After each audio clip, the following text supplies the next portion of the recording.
It's Bourbon Night. It's a flight fight. Hello, I'm Chad. I'm Sarah. Sarah, what's going on? We are down to the next round of our 64 under $30 bourbons. We're in the semifinals. Semifinals. 16 flights to get us here. That's a lot. Now we're in the final 4 rounds, yes. Before the finals. Before the finals. That's the semifinal. All right, we're on the same page. You know what semifinals mean. Sarah, what do we got? We've got David Nicholson 1843 at 100 proof, Wild Turkey 101 at 101 proof, and this is where things get a little interesting. You picked Wild Turkey 81, while I picked Corner Creek at 88 proof, and then lastly we have Kentucky Vintage at 90 proof. So all of these except one round, we picked the same first place. So we're differing on one. So when I'm trying the 81, you'll be trying the Corner Creek, but of course Correct. We don't know when that's going to happen. You guys will know. It'll be up here. But let's tell them about how these 4 bourbons got to here. How did we get here? How did I get here? Let's tell them that. Okay. Now. In our first flight, Early Times Bottled and Bond, David Nicholson 1843, J.W. Dant, and Old Crow went up against each other. And as you know, David Nicholson 1843 came out on top. In flight number 2, we had Old Forester 86 proof, Wild Turkey 81, Evan Williams Black Label, that's the 86 proof, and Corner Creek. This is the one where we differed. Of course, Wild Turkey 81 pulled ahead for me, and for Sarah, it was Corner Creek. In flight number 3, we had Cooper's Craft, Wild Turkey 101, Benchmark, and I.W. Harper, and we would have all been shocked if Wild Turkey 101 did not win that round. But it did. And then lastly, in our 4th flight, we had Very Old Barton 86 proof, Jim Beam Repeal Batch, Kentucky Vintage, and Johnny Drum Private Stock. Again, another unanimous #1 winner, which a little bit surprising, Kentucky Vintage. So that's how we got here. Yeah. And it brought us here today with you. Boom, that's our origin story. So, first in the semifinals, let's start it off with Bourbon A Classic, dare I say? Very classic. The tiniest hint of cherry. Yeah, okay. The teeniest, tiniest. Okay. World's smallest cherry violin. I don't know. This is, I don't know, this is kind of a unique nose, kind of having a hard time putting my nose on it. It's like some light spice. Ooh, a little spicy there. But like you said, For sure. Ooh. very classic. Oh, hold on. Sarah, is it going nutty? There's a little bit of that in there, but it's also like it's got just a little bit of nutty, just a little bit of cherry, Just a little bit of a lot of things. just a little bit of Monica. In my life? Yeah. A little bit of, that's the only name I can remember is That's okay. Monica. I think that next one's Erica, but Erica, Who's by my counting? side. Lou Vega. Lou yeah. Vega. He's counting. Vega? Vega. Why do I know this? I don't usually like to say too much on Bourbon A the first time around because Ooh.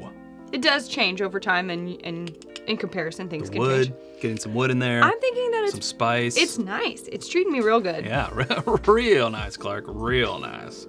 Just completely different. So different. This is more. It's got more of like oats, like a golden oat. It smells like one of those Belvita breakfast bars. It kind of does. I was gonna say it's more like a manufactured type of smell as opposed to like being natural in nature, I guess. Things that in nature are natural? Yeah, usually. Is that how that works? Uh-huh. See, I totally see what you're saying on the palate. Uh-huh. It's going kind of dark, kind of Get syrupy or molassesy. Yeah, but I still get the oats too. Yes, it is OT. But it's a little thin on the finish. It kind of just, it's like it floats away with the air or something. The sweetness hangs around, but the flavor kind of. Second sip, it's got some spice. I don't know, I'm getting some creeping spice. Yeah, actually really just kind of dancing over the tongue right now. But generally a little bit thinner. I'm getting a sweetness on this one. And like I said, the oats and the finish that just sort of gets whisked away by the wind. I don't know. Use your words. Those are my words. Okay. My Bourbon C smells a little bit nutty. Mine, I mean, I could pick that up, but mine's more of like a lemon. There's some type of citrus in there. Are you getting that too? I think that there's, I mean, I was thinking it as you said it, so whether or not we're talking about the same thing, like mine is also a little bit citrusy. I get a little lemon. Okay. But zest, lemon zest. Yes, the zest of a lemon. But I could see where you're picking up that, oh, she's just going for it. I could see where you'd pick up that, you know, semi-nutty, but yeah. I'm still getting the nutty on the palate, like a lot. I'm with you now.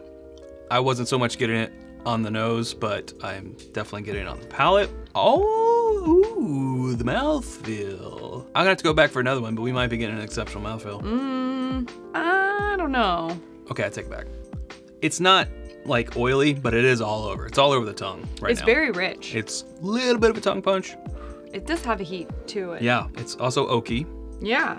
A little smoky. It's got some stuff going on. It does. Okay, Ooh. this one smells like cherries. Really? Well, for me. A cherry syrup. Yeah, like a dessert, like a frosting or a something. A cordial. Cordial. I drank first this time. I wasn't gonna let you drink first on all 4 of them.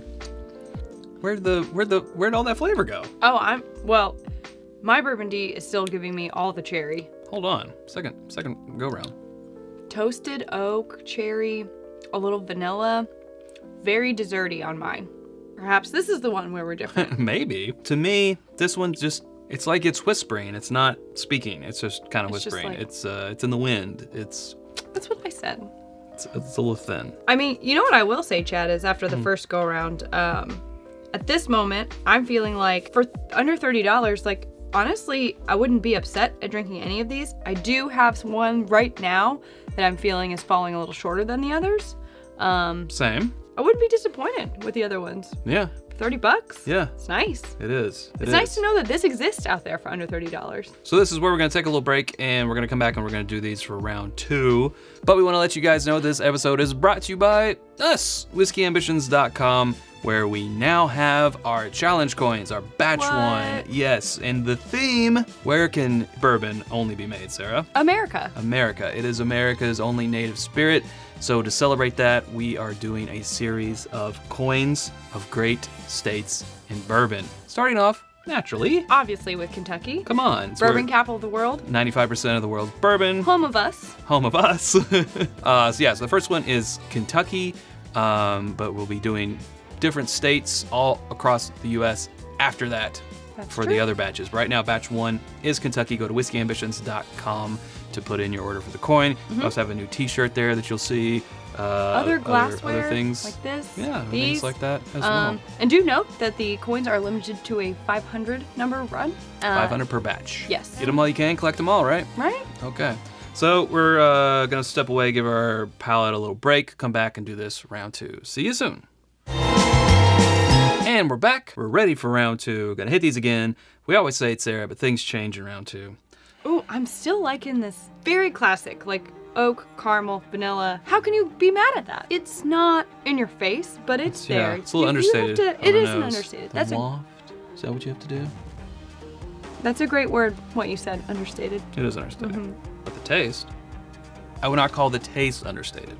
No, I think it's bringing a nice depth and spice. It's classic. I'm getting like 2 or 3 main flavor notes, but they're working together really well. Yeah. I wouldn't call it extra complex. I would say it's like a medium complexity. I don't know. I mean, it's definitely good. I definitely like it. I'm just kind of, I don't know, struggling with exactly what I'm tasting. I like it. Now this Such one, a funky, fruity nose. yeah, this one definitely stands out from the other 4. Smells like the other 3. carnival sweets or something. Carnival sweets. I still get that sort of synthetic or man-made type of nose with the sweetness. It reminds me of like maple brown sugar oatmeal, that it's supposed to taste like maple brown sugar oats, and it's really just a processed oatmeal with fake flavoring. That's delicious. And this almost smells like candy to me. Yeah. Very sugary.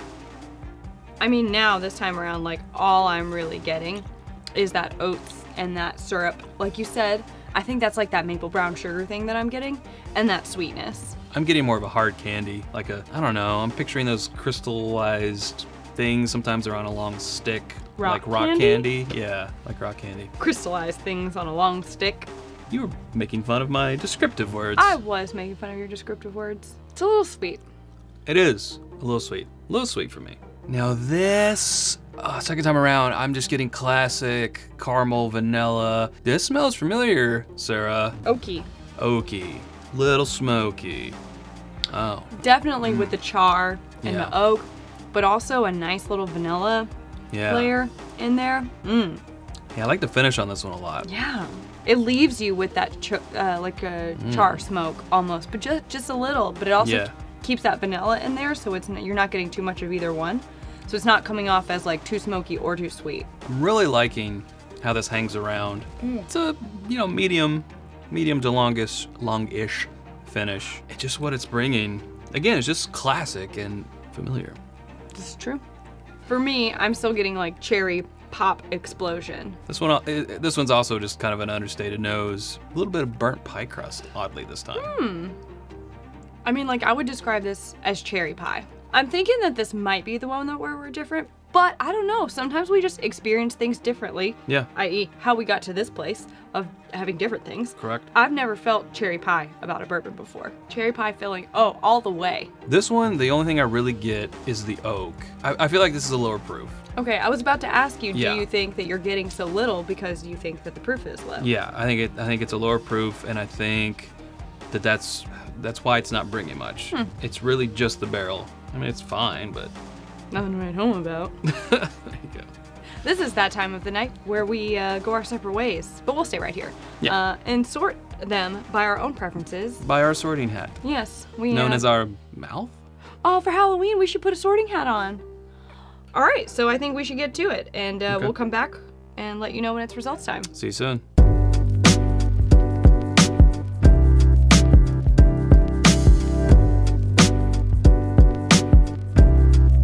Okay, and it's results time. Sarah. Oh my gosh, that was really tough. I'm sure people we say it's the hardest flight ever every time. Not every time, but a lot of times. We do. I don't think this is the hardest flight ever. No. We've had a lot of very difficult flights, but this was tougher than Yeah, first and second place. Okay, yeah, it came down to first and second, and we were like splitting hairs. We basically had to go to a scoring system. Which we've never done before. Never done, of like nose, flavor, mouthfeel, finish, like all these things to try and figure out like, okay, we like them both, we're back and forth, neck and neck. Then we have to go to who gets the points. That helped guide us to our final answer. Well, as always, we're going to start with our last place, which we actually have the same order. We do have the same order. We both liked Bourbon B the least. None of them were bad. Of these four. So in last place, Bourbon B is Kentucky Vintage. Kentucky Vintage? Kentucky Vintage? Not that it matters, but in our mind, we're kind of thinking, just from memory, hey, I think one of these that we're like fighting is Kentucky Vintage. And like, honestly, that doesn't play. Not at all. We're just trying to like. Everybody guesses if they were right or wrong. It's just for fun. Were we wrong. Wow. Not in any scenario in my mind did I guess that Bourbon B was Kentucky Vintage. So I'm already thrown off. We're already all befuddled. Befuddled. All right, we put Bourbon D in third place, and this is the one that we predicted might be the one where we were split with the two different bourbons. I think that might be right, because we were describing them so differently. So let's see. Are we continuing our misadventures here? In third place is Corner Creek. We were right. Wild Turkey 81. Okay. Wild Turkey 81. And mine was Corner Creek. Okay. Which is cherry pie for anybody out there who wants to know. And I was definitely not getting cherry pie because we were tasting different bourbons. So Wild Turkey 81. Which leaves David Nicholson 1843 and Wild Turkey 101. 101. I'm scared. Honestly, I'm also really scared. Not that it matters. Of course, we have an affinity to Wild Turkey 101, but we've always liked the David Nicholson line. But we've always said that the Reserve better than the 1843, but hey. It's a little over $30, so it's not in this flight. So hey, Sarah, a Wheater versus a High Rye. Oh, man. And this, again, came down to points. Came down to hairs. Teeny tiny hairs. We put A in second place. We put C in first place, finally. So in first place, Bourbon C, and moving on to the finals is David Nicholson 1843. Good job, David Nicholson 1843. Wow. We have been on that Wild Turkey 101 kick for so long. I didn't think anything could ever dethrone it. I didn't think so either. Now, I will just say though, based on how much of a struggle we had, I will continue to be happy to drink Wild Turkey 101 any day. Absolutely, especially when you're talking about the price difference. The David Nicholson 1843 just barely made it under our $30. And again, that's $30 before tax. So like some places it might be $29.99, okay? Right, that's... So it is a higher price. Versus like $16.17. $16.50 is like the lowest we've seen Wild Turkey 101. This is exciting. Wow. We've never put these two against each other before. Wow. What an exciting day. Flight. Yeah. Oh my goodness. That was so fun. This is why I like doing flights. We would have been like, oh, Wild Turkey 101's gonna win. It's fun. Yeah, if you just go, by paper, Wild Turkey 101 advances. And I'm sure in our predictions that's probably what we put. Right. I think we have to go adjust our lives a little bit. Yeah. So we already talked about whiskeyambitions.com, but of course that's our home on the internet. Don't bite me. Stick your hand in my face. But there's also Patreon. Yes, there's patreon.com where you can join in our community conversation. You can get the inside scoop on new merch. You can get patron-only podcasts. And those are things that you can get while you are there. It's a very exciting place to be. Patreon.com/itsbourbonnight for as little as $1 a month. That's right. You can save a Chad. You can save me. So right up here, you can click to subscribe if you haven't already. There's also some videos here that you can click. We'll see you over there in one of those. Thank you, Sarah. Thank you, Chad. Okay. Until next time, drink more bourbon.